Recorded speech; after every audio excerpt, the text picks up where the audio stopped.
In the wild, conflict rarely begins with violence. It begins with positioning. Long before predators collide, they measure space angles and timing. Distance becomes information. Movement becomes language. Every step forward or sideways carries meaning, signaling intent without committing to consequence. Tonight, the terrain itself dictates the encounter. Open ground offers no cover. Visibility is high. Escape routes are limited.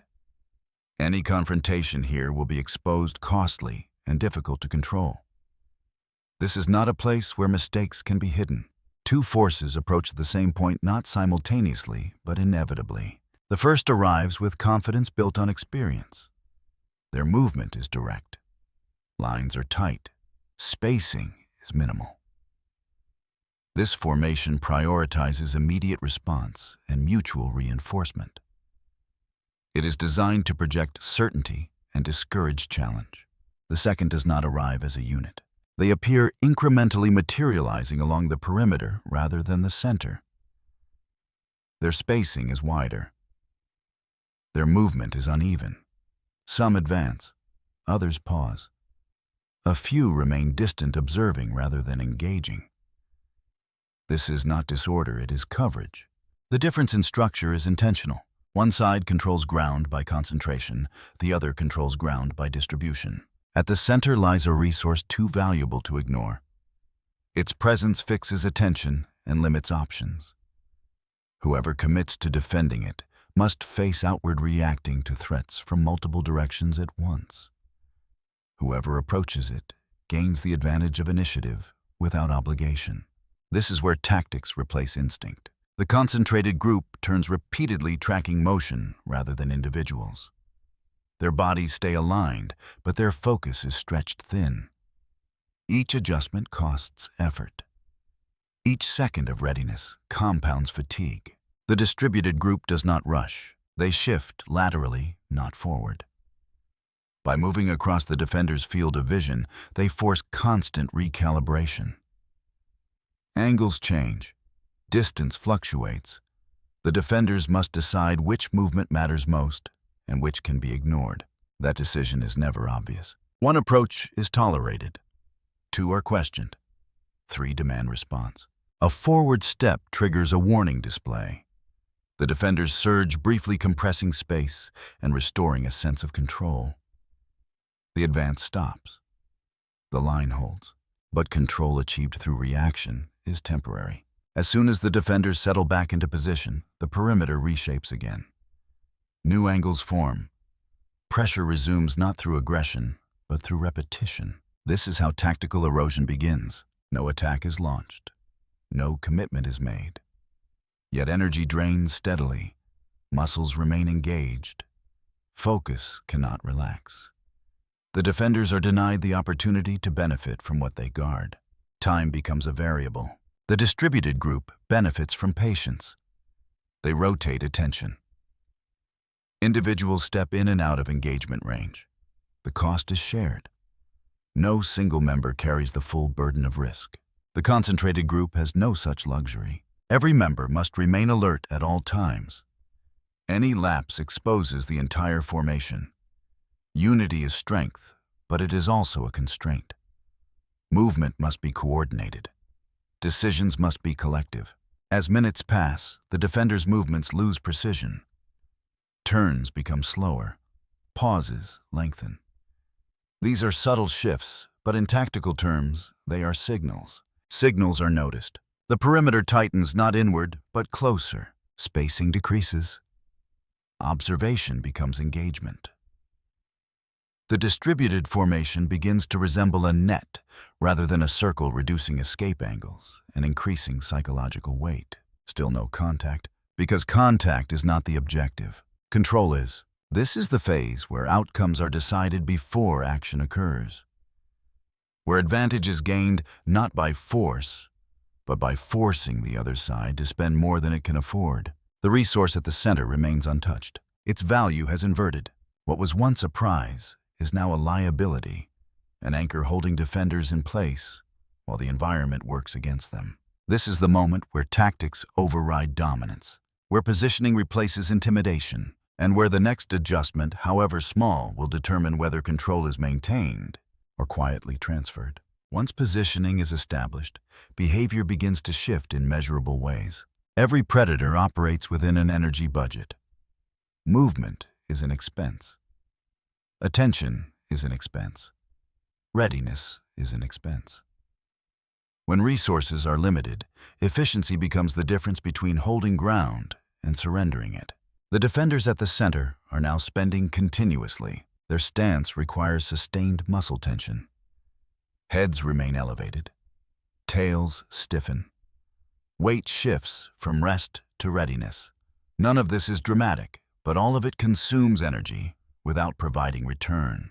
The challengers operate under a different model. They move intermittently. One advances while another remains stationary.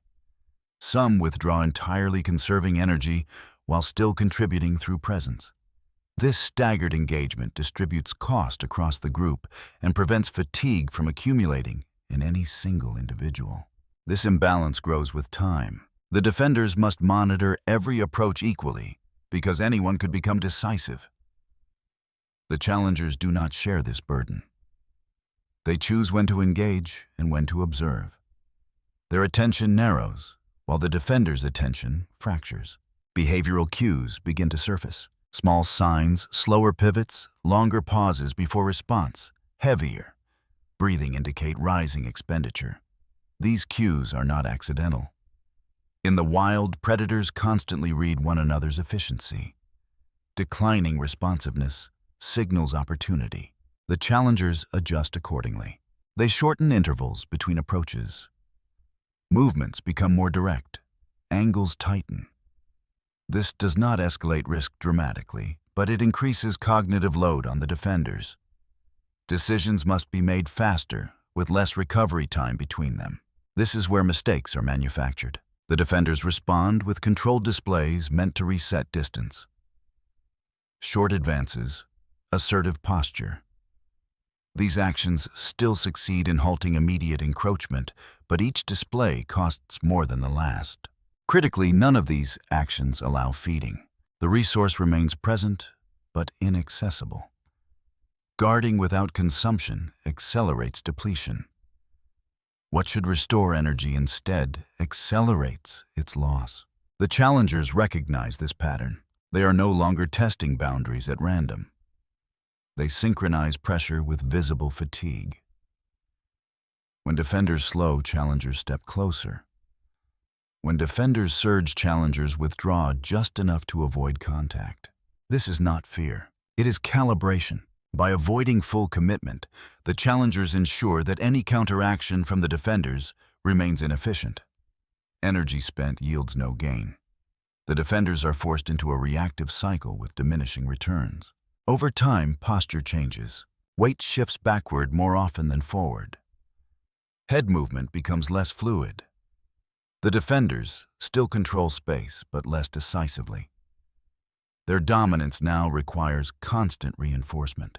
The challengers sense this erosion. They begin to compress spacing on one side rather than evenly around the perimeter. This asymmetry forces the defenders to redistribute attention, breaking the coherence of their formation. The cost of unity rises. In tactical terms, this phase determines feasibility. The question is no longer who is stronger, but who can maintain output longer under these conditions. The answer is trending, not because the challengers are superior in force, but because their behavior aligns better with prolonged engagement. Energy economics favors the side that can pause, and only one side can. Escalation does not always announce itself through speed or sound. Sometimes it arrives as restriction. The space available to the defenders begins to narrow, not because challengers rush inward, but because options disappear. Angles that were once safe become exposed. Directions that once allowed retreat now invite pursuit. Constraint replaces freedom. The challengers exploit this by adjusting geometry rather than aggression.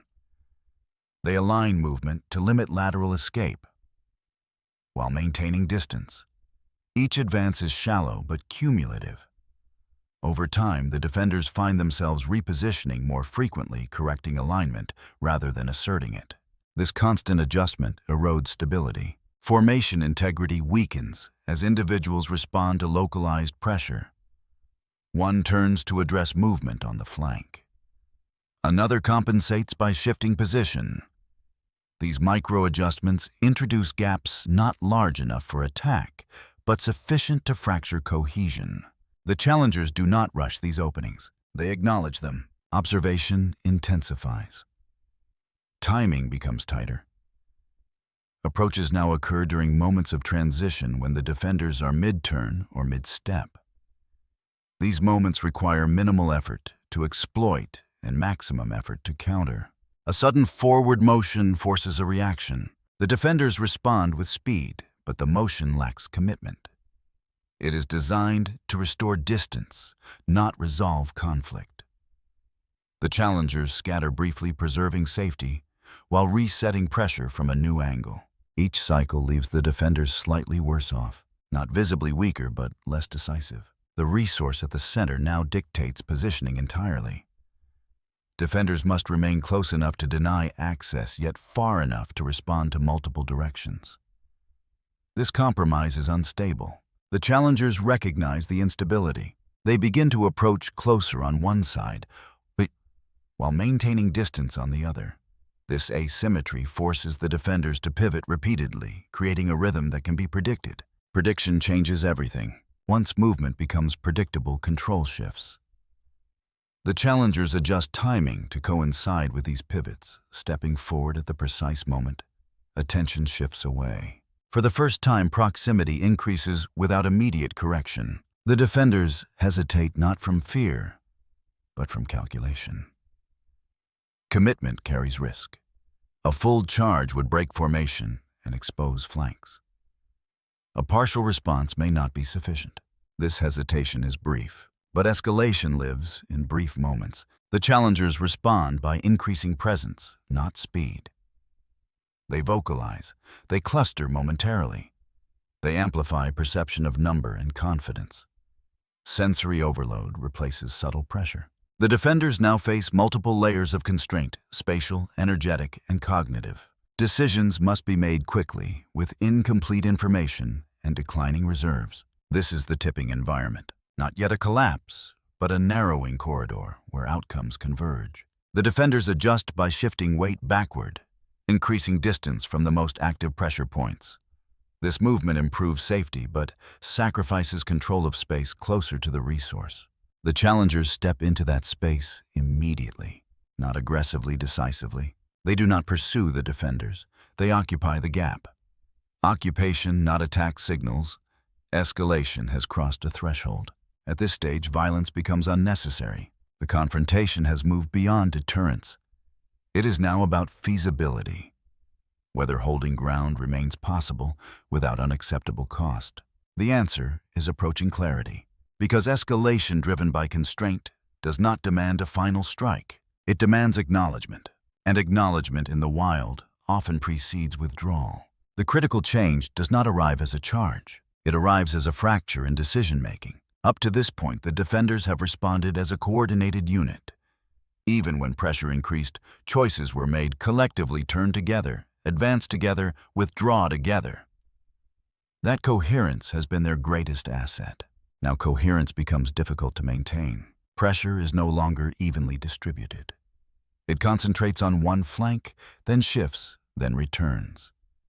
Each shift demands reassessment. Each reassessment introduces delay, and delay creates divergence. One defender reacts early, another reacts late. The difference is slight, but it is enough. The challengers detect this divergence immediately. They do not accelerate recklessly. Instead, they refine placement. Their movement now anticipates reaction rather than provoking it. They step into space that will be vacated rather than forcing it open. This is how control transfers without force. The defenders attempt to reset by recentering around the resource. The movement tightens formation, but it also increases congestion. Lines overlap. Angles compress. The ability to respond independently decreases. Congestion creates vulnerability. When movement options narrow, reactions become predictable. Predictability favors the side choosing when to engage. The challengers exploit this by synchronizing approach with recovery moments. When the defenders pause, challengers advance. When the defenders turn, challengers shift laterally. The defenders are kept in a constant state of correction. Correction is expensive, not physically alone, but cognitively.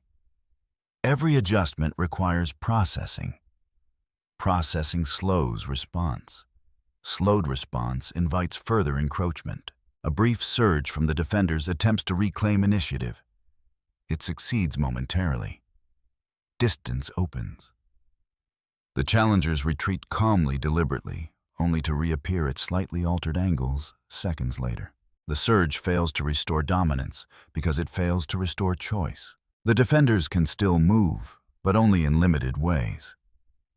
Their actions are now constrained by what must be protected rather than what can be achieved. This is the inflection point. The challengers do not need to increase risk. They simply maintain structure. Their formation becomes more assertive, but not more aggressive.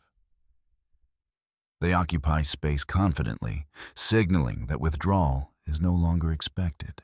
The defenders face a narrowing set of outcomes. To hold position requires escalating cost with no guarantee of resolution. To disengage reduces immediate risk but forfeits control. The calculus shifts from "can we win" to "what is this costing us now?" That question changes behavior. Posture lowers. Distance increases. Movement angles shift towards safety rather than defense. These are not signs of defeat, but of reprioritization. The challengers respond by advancing just enough to fill vacated space. They do not pursue, they replace. Replacement is power. The defenders withdraw, incrementally preserving cohesion, but abandoning proximity. Control of the center is no longer contested. It is conceded through absence. No final exchange occurs, because it is no longer necessary. The shift is complete, not through dominance displayed, but through dominance rendered impractical. In tactical terms, this outcome was determined minutes earlier when decision-making first began to fragment. Everything since has been confirmation. The challengers now control the environment of engagement. The defenders retain strength, but strength without leverage. In the wild, leverage defines outcomes. And leverage has changed hands. Once space is reclaimed, behavior shifts again. Urgency replaces caution. The challengers move decisively toward the resource, not as a rush, but as a coordinated occupation. Access is prioritized. Consumption begins quickly. Time matters now not for control, but for recovery. The defenders remain nearby, observing. Their withdrawal is measured. Distance is maintained. Risk is minimized. They do not challenge the occupation because challenging would require re-entering an engagement structure that no longer favors them. This restraint is not weakness. It is assessment. Predators survive by recalibrating after loss as much as after success. The defenders absorb information numbers, confidence timing. These details will inform future encounters. The challengers feed with efficiency. Individuals rotate positions. Some remain alert, while others consume. This role distribution preserves readiness even during access. The system remains intact. This is the difference between control and possession. Possession ends when food is gone. Control persists as memory and expectation. The landscape reflects the outcome immediately. Movement patterns adjust.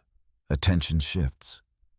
The space once contested becomes settled, at least temporarily. But the consequences extend beyond this moment. For the defenders, the encounter reinforces limits. It demonstrates where energy expenditure becomes unsustainable. It clarifies which conditions favor engagement and which demand withdrawal. These lessons shape future decisions long after the tracks fade. For the challengers, the outcome validates structure. Distributed engagement, rotational pressure, and timing-based advances prove effective under scarcity. Confidence increases not recklessly, but strategically. The system adapts. This is how the wild evolves, not through singular victories, but through accumulated adjustments. No predator leaves this encounter unchanged. The defenders remain powerful. Their presence will still command space under different conditions. But dominance is now contextual, not assumed. The challengers gain influence. Not ownership, but expectation. Future interactions will begin from a different baseline. This is the quiet impact of tactical encounters. They do not rewrite hierarchies overnight. They recalibrate them. As the night progresses, the environment resets. Sounds fade. Activity disperses. The moment passes, but its imprint remains embedded in behavior. Tomorrow positions will be tested again. Boundaries will be approached cautiously. Signals will be read more carefully. Because survival does not reward certainty. It rewards responsiveness. The wild does not crown winners. It evaluates efficiency. Those who adapt to shifting constraints persist. Those who cling to static dominance exhaust themselves. This encounter illustrates that truth without spectacle. No dramatic finale, no decisive blow. Just a gradual reallocation of control shaped by structure, timing, and cost. In ecosystems governed by limitation, that is how outcomes are decided. Not by who is strongest in isolation, but by who manages interaction most effectively.